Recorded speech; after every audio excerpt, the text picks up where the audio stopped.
زلمی باتور لري دا وطن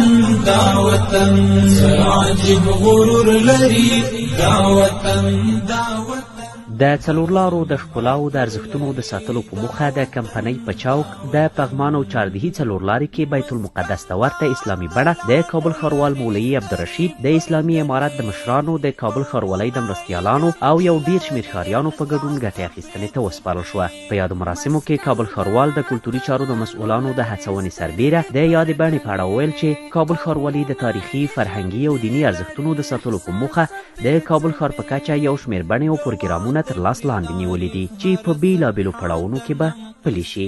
نو موږ تقریبا 15 چارایانې مو شروع کړی و چې دا تقریبا یو اتم یا نم چارایي دی چې موږ جوړ کړی دی، تزیین کړی ده.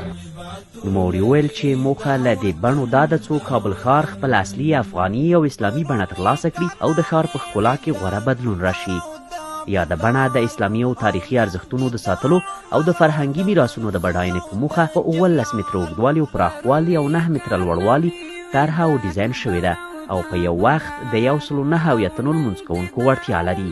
امروز شما شاهد یک نماد تاریخی و مقدس در چهارراه شهدای پغمان و چهاردهی هستین که هیچ نظیر انشالله به سطح شهر کابل نداره. همین برنامه ما ادامه داره انشالله.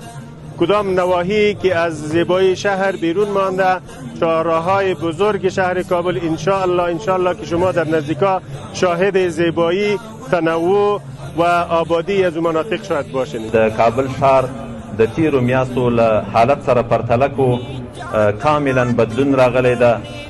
کابل ښار ښایسته سوی ده، صفا سوی ده. دا بڼه په بنسټیزو توګه د کابل ښاروالۍ له لوري له 2 میاشتو په کمه موده کې